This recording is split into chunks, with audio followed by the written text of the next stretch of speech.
Hola, ¿qué tal? ¿Cómo están? Muy buenas tardes. Casi una semana después de que saliera a la luz el borrador del plan de Cuenca del Tajo, hoy han convocado una rueda de prensa en Guadalajara los representantes de los municipios ribereños. Son todos ellos alcaldes del PSOE, porque ya saben que los alcaldes del Partido Popular de esa comarca no quieren saber nada de la directiva de la asociación. Desde que perdieron su control en función de las mayorías electorales, la ningunean con el fin claro de desacreditarla. El caso es que sean del color que sean los dirigentes, los representantes de la mayoría de los ribereños han expuesto hoy sus razones de por qué se oponen de modo radical al plan de Cuenca. Unas razones que se resumen en dos, como los mandamientos. Dicen que la nueva raya de 400 hectómetros no es sólida porque puede ser saltada por el Consejo de Ministros, lo que no ocurría con la anterior raya de 240 hectómetros, y además aseguran que en estos próximos 6 meses de alegaciones, entre el Gobierno y los regantes levantinos preparan un nuevo documento para dejar atado y bien atado el trasvase al Segura. Los municipios ribereños de Entrepeñas y Buendía ya han anunciado que van a acudir a Estrasburgo a denunciar a la Unión Europea que este proyecto sigue vulnerando a su juicio la Directiva Marco del Agua, porque aseguran que no respeta el ecosistema del Tajo, el caudal ecológico. Ya ven, Cospedal decía el pasado viernes en Guadalajara que este nuevo plan del Tajo supone el fin de la guerra del agua y que ya había arreglado en poco más de un año un problema de 3 décadas. El caso es que parece claro que la guerra la están perdiendo los habitantes de la cuenca y por goleada desde hace lustros, pero eso de que se ha acabado pues no parece tan claro, al menos de momento. Esto es 19 horas, hoy es martes 26 de marzo, aquí comenzamos.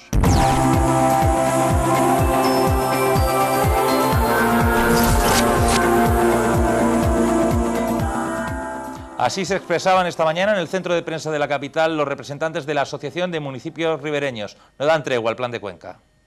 La Asociación de Municipios Ribereños, cuya directiva está únicamente en manos de alcaldes socialistas, ha hecho este martes una valoración tremendamente crítica del borrador del plan de Cuenca del Tajo que el Ministerio de Medio Ambiente presentó la semana anterior. De entrada consideran que la elevación de la cota mínima no trasvasable de 240 a 400 hectómetros cúbicos es una falacia, porque ni siquiera hay garantías sobre esa raya roja. En primer lugar, la propia ley del 98, que hizo el Partido Popular, es decir, que no es que la hiciese nadie, que no fuesen ellos, establecía que el mínimo para poder traspasar, establecía una línea roja que eran 240 hectómetros por debajo de los cuales no se podía traspasar. Y además decía que en ningún caso se podía traspasar cuando hubiese menos de 240 hectómetros. Bien, pues eso de que en ningún caso se podía traspasar ha desaparecido. Es decir, hay 400 hectómetros, pero el Consejo de Ministros dice, el borrador del plan que han presentado, su artículo 26, dice que el Consejo de Ministros podrá adoptar los traspases que sean necesarios. A juicio de estos alcaldes, tampoco salen las cuentas de concesiones de aguas previstas en el documento. Teniendo en cuenta que el plan establece una aportación media del Tajo de 773 hectómetros anuales, no hay agua para cumplir los compromisos. Descontamos 80 hectómetros que se dejan como reserva para Madrid y Castilla-La Mancha. Es decir, que hay que mandar a Madrid y a Castilla-La Mancha. Hay que mandar a Madrid, a Aranjuez, a la tubería manchega, a una serie de sitios. Además se dice, en el borrador del plan, que por Almoguera, que es el punto de medición posterior a la cabecera, es decir, el punto de medición de cabecera, por Almoguera tienen que pasar 6 metros cúbicos por segundo. Eso, haciendo los cálculos, lo puede hacer cualquiera, son 186 hectómetros al año. Por Almoguera tienen que pasar 186 hectómetros al año. Y además, el borrador del plan establece que para usos de cabecera, es decir, para el abastecimiento, los regadíos, la industria, es decir, trillo, es decir, todo lo que hay de usos de cabecera, hay 262 hectómetros cúbicos de agua al año. Si a los 773 le quitamos los 80, los 186 y los 262, nos quedan 245 hectómetros que serían traspasables. Eso sin tener en cuenta la evaporación, el agua que se pueda perder. Es decir, eso vamos a hacer una presunción de que no se pierde agua, de que todo es una cuestión matemática y se hacen 773 menos las adjudicaciones, nos quedan 245 al año y quieren trasvasar más de 300. ¿De dónde? Además, los ribereños se temen que aún se endurecerán más las condiciones durante este periodo de alegaciones. Hablan de un plan de Cuenca B, que están negociando únicamente representantes del Gobierno central y del Levante. Porque en la reunión entre el Ministerio y las dos comunidades autónomas levantinas y los regantes se asegura el trasvase. Es decir, uno de los elementos fundamentales es asegurar el trasvase. Otro elemento fundamental, que puede parecer técnico, pero es importantísimo, es que también se les asegura la cesión de derechos. Esto es un tema importante, la cesión de derechos, porque eso significa que las dos comunidades levantinas, sobre todo los regantes, están buscando entrar en los órganos de gobierno y participación de la Confederación Hidrográfica del Tajo. La asociación inicia ahora una batalla legal contra este borrador. Además de presentar alegaciones, van a recurrir a Europa, porque insisten en que sigue sin cumplirse la Directiva Europea del Agua en lo que se refiere al futuro del Tajo como ecosistema. Esa es la línea, esa es la dirección. Sobre todo ahora que Europa está presionando, porque los dineros de las desaladoras vinieron de Europa. Y ahora está presionando a ver qué pasa, que ustedes tienen, no sé, vamos, si es un descubrimiento, es que el dinero hay que devolverlo. Yo me temo que no nos van a aceptar ni una alegación porque están jugando por detrás. Es decir, como he dicho, están haciendo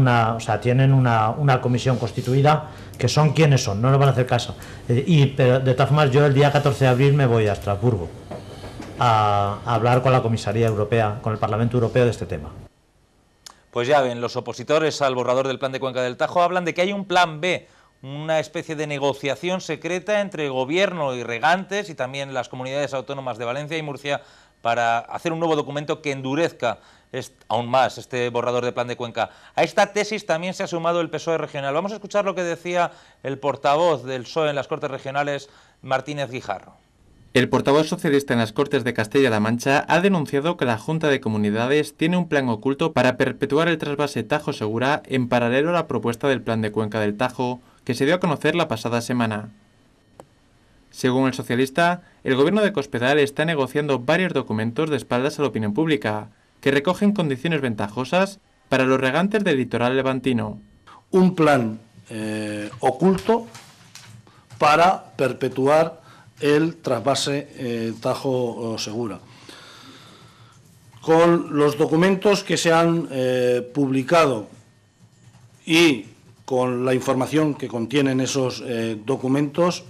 si se lleva a efecto este memorándum y se mantiene el trasvase Tajo-Segura tal y como está en estos momentos, significa que en Castilla-La Mancha no habrá agua para garantizar el desarrollo futuro de esta región. Por lo tanto, creemos que el Gobierno y la presidenta de Castilla-La Mancha especialmente tienen que dar cumplida explicación de qué van a hacer ante este memorándum suscrito entre el Ministerio y las regiones de Valencia y de Murcia. El parlamentario ha desvelado que el pasado 28 de febrero se reunieron en el Ministerio de Agricultura varios consejeros de los gobiernos de Valencia y Murcia, con representantes de las comunidades de regantes, para exponer sus necesidades hídricas. El objetivo es claro, por parte del Ministerio, por parte del Partido Popular y, lo más grave, consentido y conocido por la presidenta de Castilla-La Mancha. Es perpetuar el trasvase Tajo-Segura en las condiciones actuales, incluso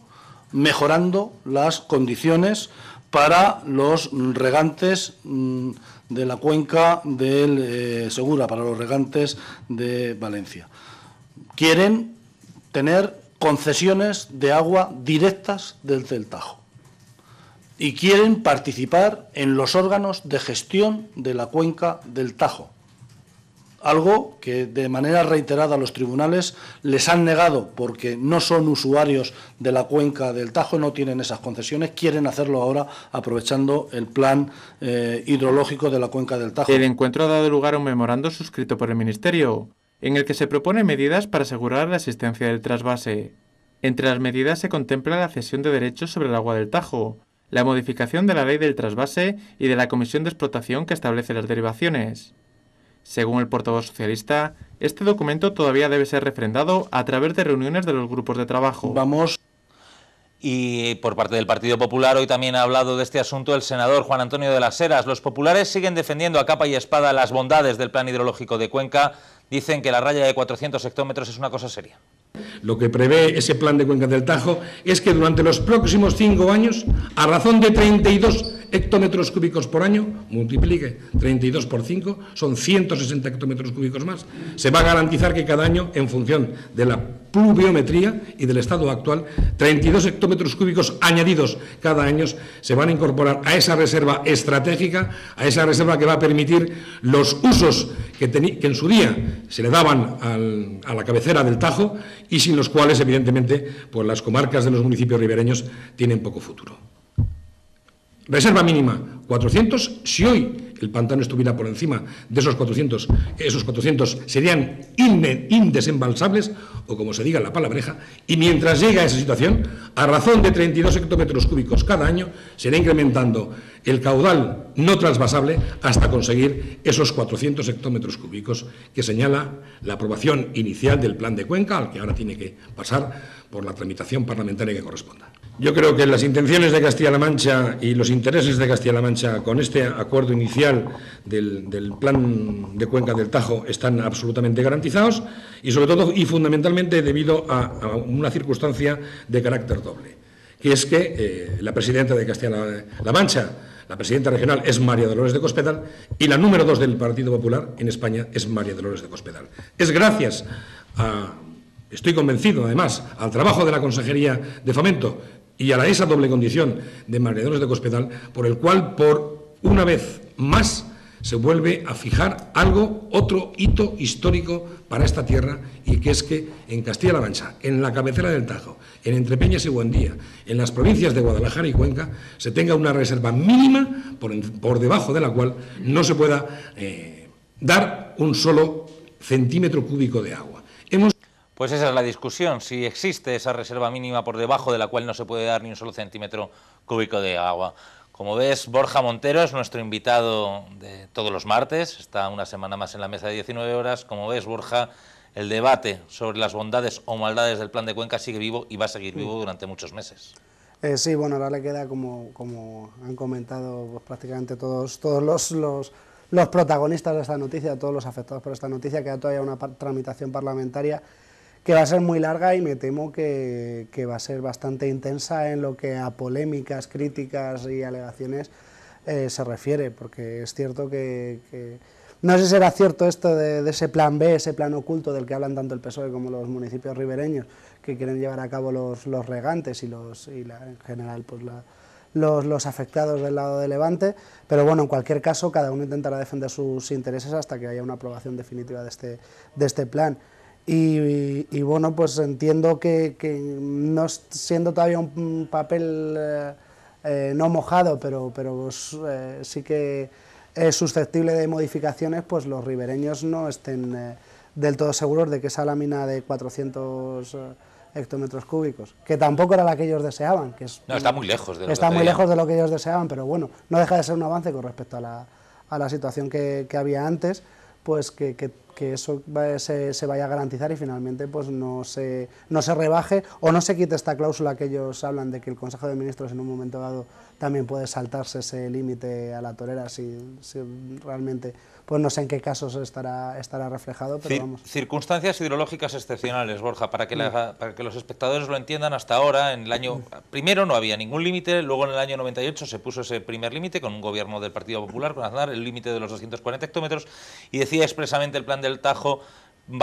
por debajo de los cuales no podrá haber ningún trasvase, ni siquiera en circunstancias hidrológicas excepcionales. ¿Qué son circunstancias hidrológicas excepcionales? Pues está establecido una serie de hectómetros cúbicos en cabecera al año, varían en función de los meses del año, por debajo de los cuales, o sea, por encima de ese nivel, las derivaciones las aprueba la Comisión de Explotación del Trasvase Tajo Segura. Cuando se llegan a esas circunstancias, a esa especial sequía, las derivaciones las decide el Consejo de Ministros. Hasta ahora, la raya de los 240 hectómetros decía que ni siquiera el Consejo de Ministros podía aprobar un trasvase por debajo de 240. Ahora se marca la raya en 400, pero en caso de extrema sequía, el Consejo de Ministros podría aprobar un trasvase. Está lejos esa raya de los 400, en estos momentos hay 700 y pico, además ha subido mucho en las 2 últimas semanas, los embalses de la cabecera del Tajo han ganado un montón de hectómetros porque no para de llover, está lejos, pero antes o después llegará ese momento en el que veremos qué hace el gobierno cuando el pantano, cuando los embalses tengan 399 hectómetros. Es evidente que bueno, ahora estamos en estación de que el pantano se vaya llenando. Pero bueno, cuando llegue el verano, llegue pues el mayor uso de agua, tanto en la zona como en el Levante, cuando por tanto la gente de Levante pues, pueda necesitar una mayor reserva de agua, pues si realmente estas condiciones se cumplen. Y bueno, aún así este límite de 400 hectómetros le quedan pues bastantes años para que lo veamos y finalmente se establece en ese límite, porque bueno, pues como ha comentado el senador de las Heras y como ya se establece en el plan, y ya lo comentamos la semana pasada, hay posibilidad de que en el caso de que el pantano no esté muy boyante, por decirlo así, ese límite no se cumpla desde el principio, sino en 5 años, y probablemente si fueran años especialmente secos, y teniendo en cuenta esta disposición de que el Consejo de Ministros pueda optar libremente, por decirlo así, del agua de la cabecera del Tajo, pues probablemente tardemos más de esos 5 años en ver realmente los 400. Ya veremos lo que pasa, y habrá que estar muy atento a ver qué consigue la Asociación de Municipios Ribereños en Europa, porque esa apelación a Europa, a la Directiva Marco del Agua, a la Directiva Europea que apuesta pues por acabar con las políticas trasvasistas, apuesta por recuperar los ríos, hay una Directiva Marco porque se trata de recuperar los ríos y que los dejemos de ver como meras cañerías de abastecimiento y los veamos más bien como ecosistemas. Pues según los ribereños, con este plan de cuenca no se llega a esos objetivos de la Directiva Europea, a ver qué pasa en Bruselas, porque tal y como se han quedado las cosas, con todo el Partido Popular cerrando filas en favor de este plan de cuenca, con el Levante aceptándolo, aunque sea de aquella manera, con Castilla-La Mancha aceptándolo con palmas y afirmando que es estupendo, y con la única oposición en estos momentos del Partido Socialista de Castilla-La Mancha, porque ni siquiera el Partido Socialista Nacional ha dicho nada, ni siquiera el Partido Socialista de Levante tampoco dice nada, o sea, con la única oposición del Partido Socialista y de los ribereños, la única opción que les queda es Europa, a ver qué dice Europa. Sí, es cierto que la estrategia, si se mira a largo plazo, debe ser cuidar el río, no cuidar los intereses ni de unos ni de otros. El río pasa por muchas comunidades autónomas, pasa por muchos pueblos, y en sí mismo es un valor ecológico como ecosistema, también económico, como se ha venido demostrando, pero bueno, al fin y al cabo lo que debe perseguir este plan de cuenca es proteger el río y todos sus afluentes, y principalmente el río principal, que es el objetivo principal que yo creo que debe tener este plan de cuenca, y al parecer pues los ribereños no ven que esto sea así, y probablemente estas mediciones que no se alteran, excepto ya en el curso un poco más alto del río, estas mediciones del caudal ecológico, pues sí que certifican un poco esa sensación que les deja a los ribereños de que no se busca tanto el preservar el ecosistema del río o el valor ecológico que tiene el río en sí, como mantener un poco el statu quo actual de trasvases, de utilización de ese agua, sin reparar tampoco en el futuro del río a largo plazo. Por cierto, hablando de todo esto, si no cambian las agendas, en principio tenemos confirmado, sí que me gustaría avanzárselo a los espectadores, que el próximo lunes, a la vuelta de Semana Santa, celebraremos aquí un debate que yo creo que puede ser muy interesante entre los dos máximos representantes de los municipios ribereños en Guadalajara. Javier del Río, por parte del Partido Popular, alcalde de Pareja, defenderá las bondades del plan de Cuenca. Julián Rebollo, el vicepresidente de la Asociación de Municipios Ribereños, alcalde socialista de Mantiel, defenderá que el plan de Cuenca no les convence. Es un debate, tenemos confirmado en principio, si no cambia nada en estos días, el próximo lunes, en 19 horas, promete ser muy interesante. Ahora vamos a cambiar de tema y vamos a hablar de uno de esos temas recurrentes en los últimos meses. Ya saben que hace unos días, unas semanas ya, se aprobó en las Cortes Regionales eso de dejar a los diputados sin sueldo. Pues ahora vamos a ver imágenes del Partido Socialista,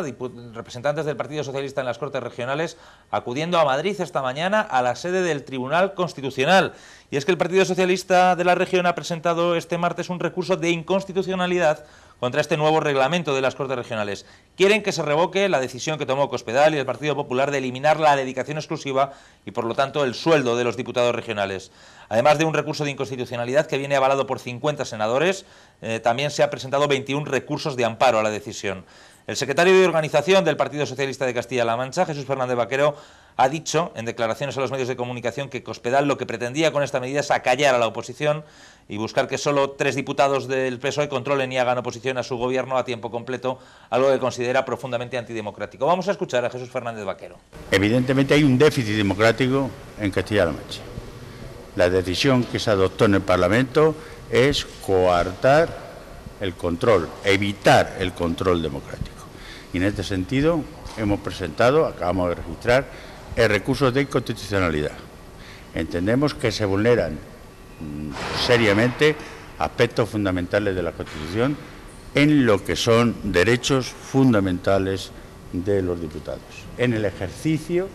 de su función, tanto de acceso como ejercicio, como dedicación de los mismos. No todos los ciudadanos de Castilla-La Mancha se podrían dedicar a la labor de diputado y, lógicamente, vulnera algo fundamental, que se rompen las reglas del juego, que a mitad de legislatura no se pueden cambiar las condiciones por las cuales un diputado o diputada entró y tomó posesión en las Cortes. Es a mitad de legislatura. Otra cosa distinta es que se hubiese hecho, y sería criticable, al inicio de una legislatura, pero a mitad de la legislatura no puedes cambiar la regla del juego y las ha cambiado. Lamentamos profundamente la actitud de soberbia, la actitud de intentar coartar todo tipo de crítica y de control que se ve en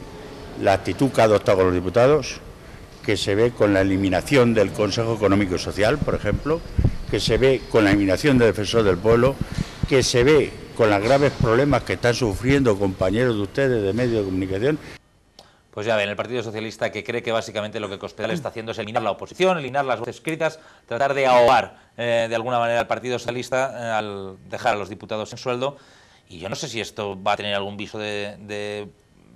victoria socialista en el Constitucional, porque ya hay comunidades autónomas donde nunca ha habido sueldos de los diputados regionales. El caso de Castilla y León, creo recordar, y de La Rioja, por ejemplo, no cobran los diputados regionales. Yo creo que el debate aquí, al margen del recorrido que tenga dentro del Tribunal Constitucional y las posibles sentencias o consideraciones que puedan hacer los jueces con respecto a esta denuncia y a estos recursos, yo creo que el debate de fondo es realmente se nos está planteando ahora la austeridad, que las administraciones gastan mucho dinero. Hay una gran parte de la población que cree que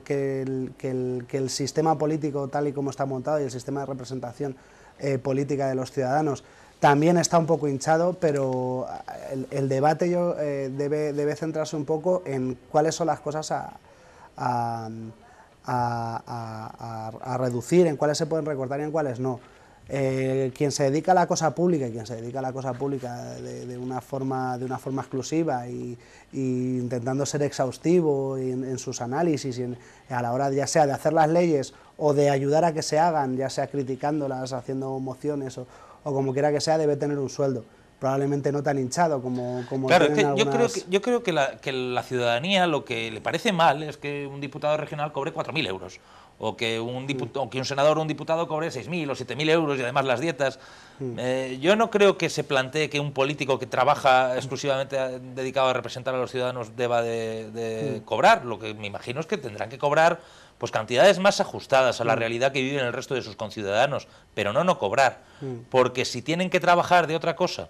y además dedicarse a la política, pues malamente se van a dedicar, no podrán dedicar el mismo tiempo ni la misma intensidad. Y además, a mí lo que más me preocupa es que pueda haber conflictos de intereses y choques de intereses, y que se cierre la puerta a que determinados ciudadanos no se puedan dedicar a ello. Eso es cierto, también en la posibilidad de que haya ciertos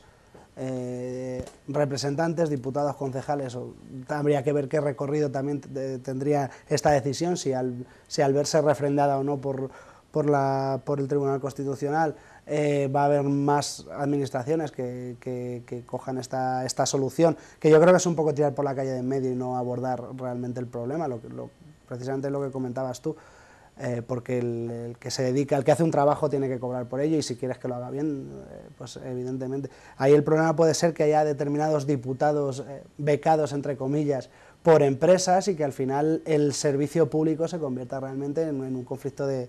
intereses. Yo creo que el debate sobre la dimensión que tiene toda esta representación política debe ir centrada en otro sentido, que no es el quitar el sueldo de por sí. A lo mejor es reducirlo,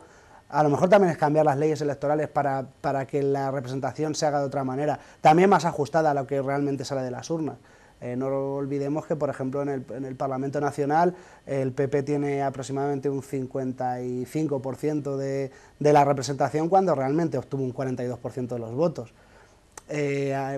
Son muchas cosas las que hay que cambiar,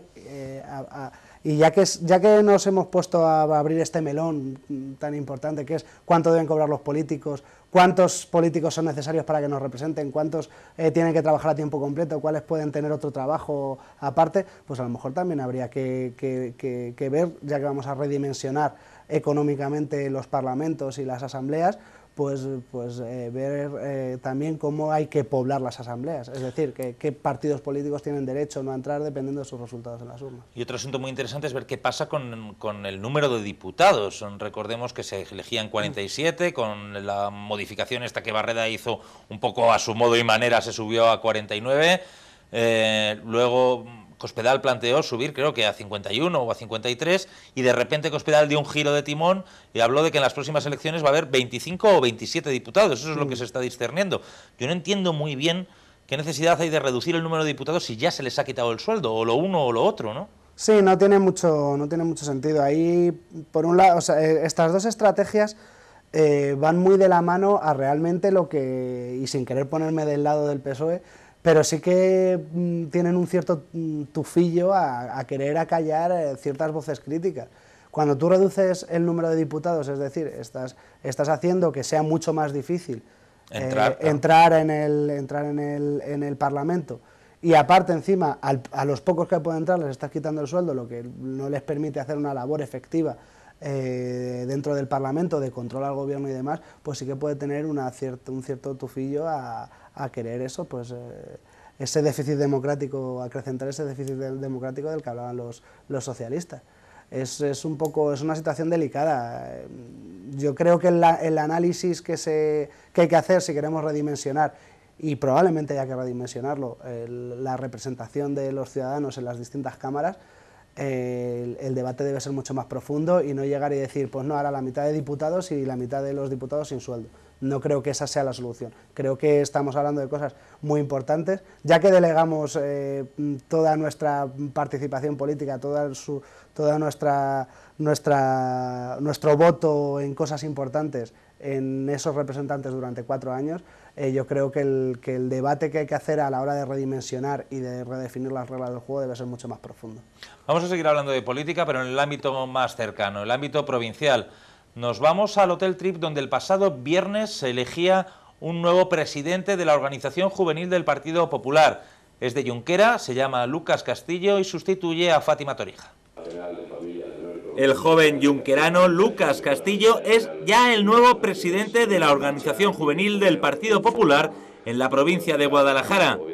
Castillo encabezaba la única candidatura presentada y fue elegido en el Congreso Provincial de las Nuevas Generaciones de Guadalajara, que se celebraba el pasado viernes por la tarde en el Hotel Trip de la capital.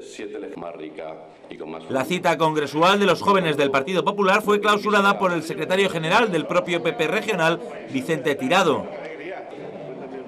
Tirado aprovechó su intervención para alabar la labor de la predecesora de Lucas Castillo, la casareña Fátima Torija, quien ha dejado la presidencia de Nuevas Generaciones de Guadalajara unos meses después de haberse mudado a vivir a Albacete, tras su matrimonio con quien es el actual presidente de esa diputación.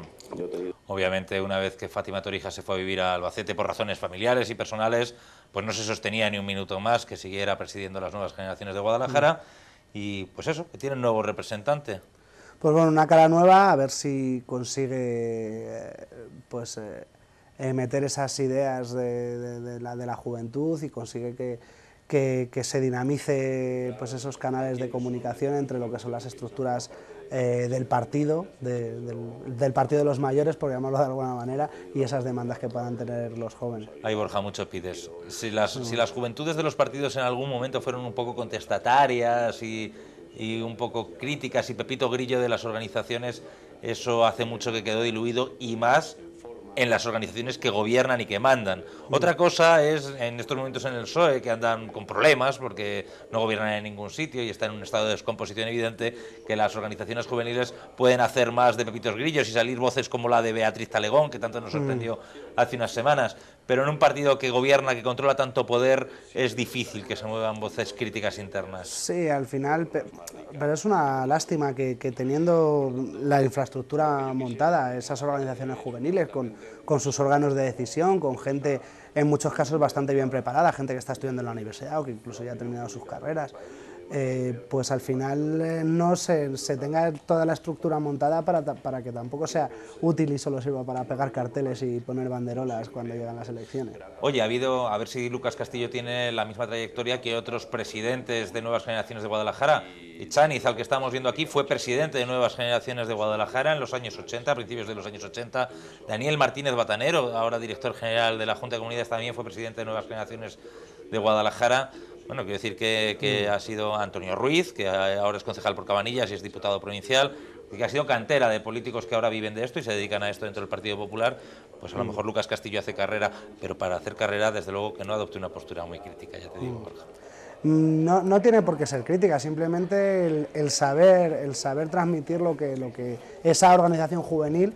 que evidentemente tiene una ideología política muy similar al Partido Popular, porque es una organización política dependiente del Partido Popular, pues simplemente que se tenga un poco en cuenta o que haya unos canales de comunicación un poco más fluidos que me temo que ningún partido prácticamente los tiene, y es un poco triste el tener toda una infraestructura montada, tener a decenas, cientos de jóvenes trabajando para ti cuando al final no los vas a hacer demasiado caso. Dejamos un poquito al lado, aunque sea tangencialmente, la política y hablamos de sociedad, de demografía. Y es que hoy nos ha sorprendido muchísimo una noticia que es bastante importante. Guadalajara capital era una ciudad que crecía exponencialmente en su número de habitantes, en la población, unos años atrás. Con la llegada de la crisis ese crecimiento se fue reduciendo, se fue desacelerando, que decía el otro, y hoy nos hemos encontrado con la cruda realidad que no queríamos encontrarnos, y es que en el año 2012 Guadalajara capital perdió habitantes. Tras varios años de deceleración creciente, la capital se ha topado con una realidad ciertamente inesperada, y es que la ciudad ha perdido habitantes en el último año. Así lo reflejan los datos del Padrón Oficial de Vecinos a cierre del pasado ejercicio, un padrón que se va a aprobar en el Pleno de la ciudad de este miércoles 27 y que marca que Guadalajara tiene ahora, a fecha 1 de enero de 2013, 84.439 habitantes. Son 393 vecinos menos de los que se contabilizaban a 1 de enero de 2012. Según los datos oficiales, que ahora deben trasladarse al Instituto Nacional de Estadística, el pasado año se produjeron 6.142 bajas en el padrón, por 5.789 altas. De estas 6.142 bajas, 620 fueron por defunción, 3.995 por traslado a otro municipio español, 202 por traslado al extranjero y 992 porque se trataba de inscripciones indebidas, como las de extranjeros comunitarios que no han confirmado que permanecen en la ciudad. También hay 401 bajas de caducidad de extranjeros que no cuentan con tarjeta permanente.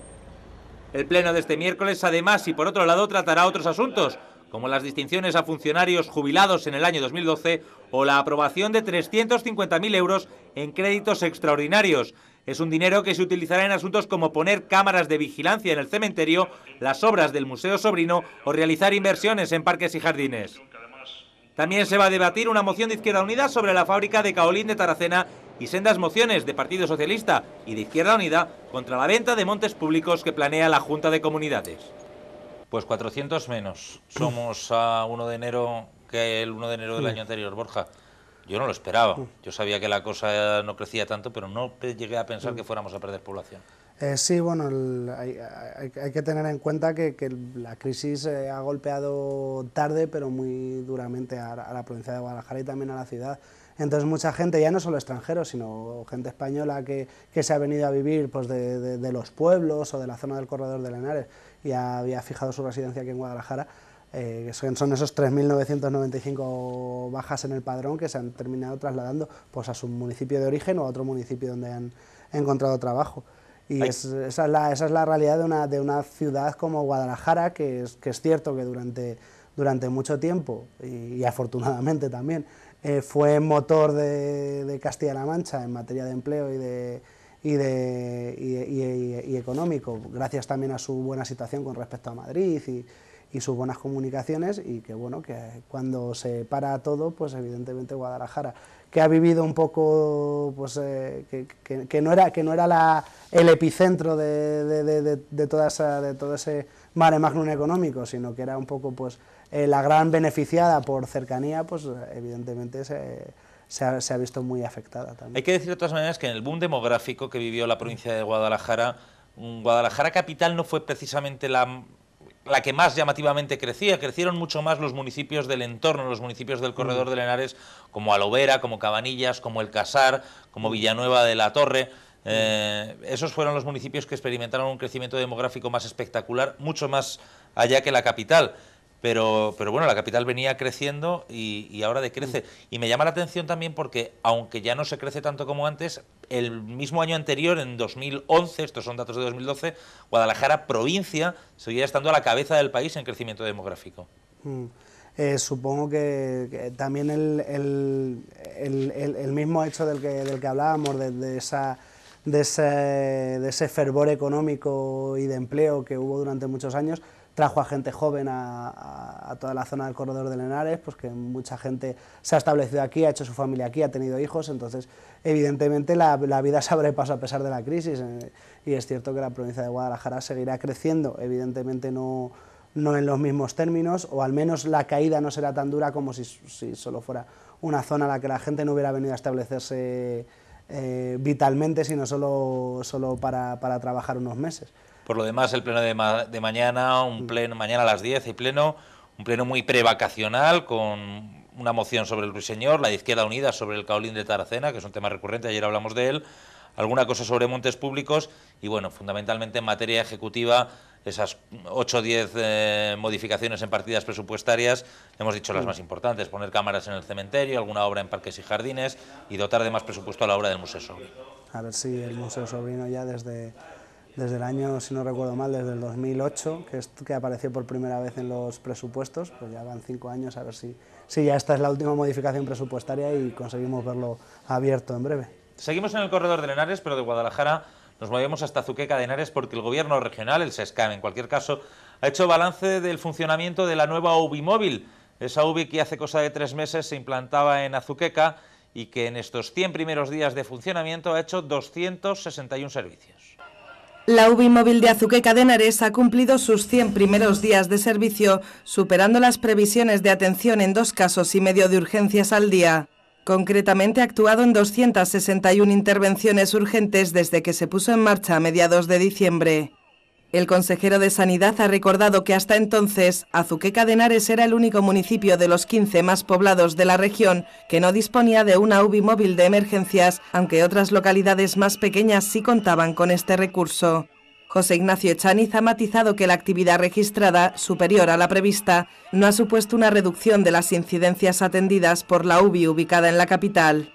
La cuarta UBI de la provincia atiende las necesidades de asistencia de Azuqueca, Villanueva de la Torre, Alovera, Quer, Chiloeches, Cabanillas del Campo y Pozo de Guadalajara. Más de un tercio de las intervenciones se han realizado en el núcleo de Azuqueca y el 62% restantes en los municipios del área de influencia. En estos 100 días el tiempo de respuesta ha sido de 7 minutos y 52 segundos en Azuqueca y 20 minutos con 41 segundos en las demás localidades. Pues quién lo iba a decir, bueno, era lo lógico también que se usara, pero quién iba a decir que tan pronto tendríamos balance después de aquella convulsa presentación de la UBI en Azuqueca, ¿verdad? Sí, un poco también esa bravuconada que tuvieron de si abrimos los centros de atención continua durante la noche, vamos a quitar la UBI de Azuqueca y tal. Es verdad que se llegó a comentar que se podría quitar la UBI de Azuqueca si les obligaban a mantener... No se les ha ocurrido. Además creo, si no recuerdo mal, creo que lo dijo la presidenta de la Diputación, que tampoco tenía demasiadas cartas en este asunto, pero bueno, sea como sea, pues evidentemente una herramienta más para mejorar la atención de los ciudadanos y evidentemente lo ideal sería que no hubiera que utilizarla, como cualquier cosa que hay, hospitales, centros médicos y demás, pero bueno, se tiene que utilizar y ya que se tiene que utilizar, pues que sea lo más rápida y lo más efectiva en su utilización. Recordemos que antaño, antes de los primeros recortes, ya había 2 UBIs en la capital, pero una se dedicaba exclusivamente a traslados intrahospitalarios, no hacía servicios de emergencia, se canceló y ahora han vuelto a recuperar esa cuarta UBI móvil de la provincia, pero ya una UBI perfectamente dotada y capaz de hacer cualquier tipo de servicio, y en lugar de tener las 2 en la capital, pues una en Guadalajara y otra en Azuqueca, y esta de Azuqueca sí que se encarga de los traslados hospitalarios, pero además de hacer los traslados hospitalarios puede hacer cualquiera de otras cosas. Por cierto, quería comentar contigo, Borja, ¿recuerdas esta protesta, este follón que le montaron a Echaniz a algunos vecinos de Azuqueca cuando se produjo la presentación de la UBI móvil en protesta por los recortes en sanidad, porque no se reiniciaba la obra del segundo centro de salud y por recortes en servicios en el CDT? Bueno, pues ayer recogía el dato de fuentes del Ayuntamiento de Azuqueca. 6.000 euros en multas han caído ya en Azuqueca por parte de la subdelegación de gobierno a las personas que protagonizaron esta manifestación no autorizada. La verdad es que sorprende. Es cierto que la convulsión en la calle y los actos de protesta, en muchos casos un poco espontáneos, son cada vez más frecuentes, pero también se denuncia desde otros movimientos pues cercanos también al 15M y demás, que es cierto que de unos meses a esta parte hay una cierta represión a base de denuncias administrativas en la ciudad de Guadalajara. Ha pasado en la bicicrítica, ha pasado en la plataforma de afectados de la hipoteca, afectados por la hipoteca, y en otro tipo de reacciones un poco espontáneas y de movilizaciones un poco espontáneas en la calle. Pues bueno, parece ser que en este caso en Azuqueca pues 6.000 euros son bastantes multas. Creo que son multas de 200, 300 euros, así que 20, 30 multas es lo que han puesto. Por eso sí, porque si no haces nada excesivamente grave, creo que esa sanción leve creo que son como máximo 300 euros, pues por lo menos 20 ciudadanos, pues el querer expresarse en la calle les ha salido un poco caro. Ahora vamos a hacer una pausa para publicidad, nada, unos minutitos, son unos anuncios y enseguida volvemos. Vamos a hablar, y además vamos a hablar largo y tendido con Borja, que es todo un experto de lo que será la próxima Semana de la Música de Guadalajara, del 20 al 27 de abril. Hoy se ha presentado el cartel completo y la verdad que pinta muy bien. Hasta ahora.